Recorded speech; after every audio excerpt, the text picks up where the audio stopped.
বাসায় আসার আগেই একটা জিনিস অর্ডার করেছিলাম, সেটাও কিন্তু পেয়ে গেছি। আমরা সব কাজিনসরা মিলে অনেকগুলো বেড কমফোর্ট অর্ডার করেছিলাম। তো আমি এখনও দেখিনি, এটা ব্যবহার করে ফেলেছে, কিন্তু আমি এখন এটা খুলেই নি। এখন দেখবো জাস্ট এটা কীরকম সরাসরি দেখতে, তারপর হচ্ছে কাপড়ের কোয়ালিটি কীরকম, সব কিছু মিলিয়ে এখন দেখবো এটা সব কিছু ঠিক আছে কিনা। তো আসসালামু আলাইকুম এভরিওয়ান, সবাই কেমন আছো? আশা করি সবাই অনেক ভালো আছো। এই কমফোর্টটা বেছানোর জন্য আমি খাটের চাদর উঠিয়ে একদম ছোলা মুরগি বানিয়ে ফেলেছি, কারণ এক চাদরের উপর দিয়ে আরেক চাদর বেছাতে আমার একদমই ভালো লাগে না। তোমরা শুধু এর কালারটা দেখো, জাস্ট ওয়াও।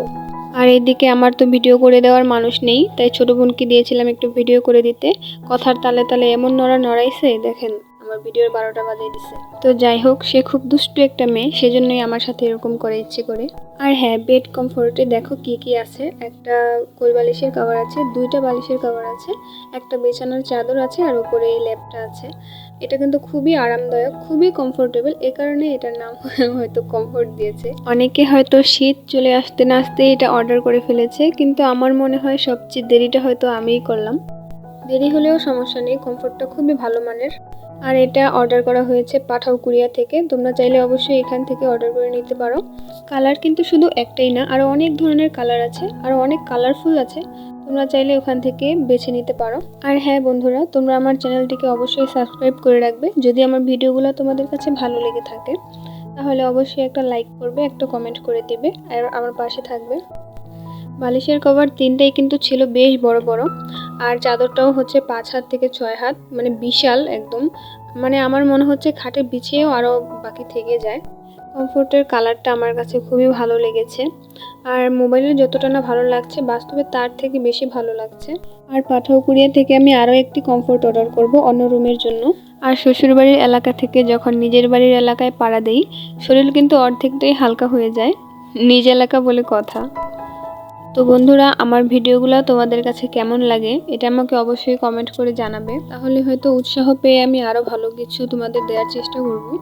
আর এই কমফোর্টটা বেডে বিছানোর পরে কেমন লাগছে, তার লুকটা কেমন এসেছে অবশ্যই আমাকে জানাও। কোলবালিশের কভার লাগাতেও ভুলে গেছি, তাই তাড়াতাড়ি এটা লাগিয়ে নিচ্ছি। আর আমার কোলবালিশটা দেখো কতটা সফট, কতটাই নরম। এটা কিন্তু আমি এখন আর ব্যবহার করি না, শ্বশুরবাড়ি থেকে আসলে তবেই ব্যবহার করি। আর এদিকে এটা কভার লাগিয়ে আমি আমার ছোট বোনকে খেপাচ্ছিলাম, এই কোলবালিশটা আমার। ও বলছিল তুমি চলে গেলে এটা আমার। তো যাই হোক, অনেক কথাই বলে ফেললাম, এখন দেখাবো এটার ফাইনাল লুক। তোমরা দেখো কিরকম লাগছে, মানে এতই সুন্দর লাগছে আমি তোমাদের বলে বোঝাতে পারবো না, সরাসরি আরো বেশি সুন্দর লাগে। আর এটাকে এখন আমি গায়ে দিয়ে দেখবো এটা কি আসলে আরামদায়ক কিনা। ভাই রে ভাই, যদি একটু এটার ভেতরে ঢুকে বসতে পারি, পাটা অতি তাড়াতাড়ি গরম হয়ে গেল, মানে ভেতরে কোনো বাতাসই ঢুকতে পারে না, এতটাই গরম হয়ে যায়। শহর এলাকায় তো খুব একটা শীত লাগে না, গ্রামের এলাকায় তো অনেক শীত লাগে, তাই এটা গ্রামের জন্যই বেস্ট হবে আমি মনে করি। তো বন্ধুরা, আজকে এই পর্যন্তই। সবাই ভালো থাকবে, সুস্থ থাকবে, আর আমার জন্য সবাই দোয়া করবে। আল্লাহ হাফেজ।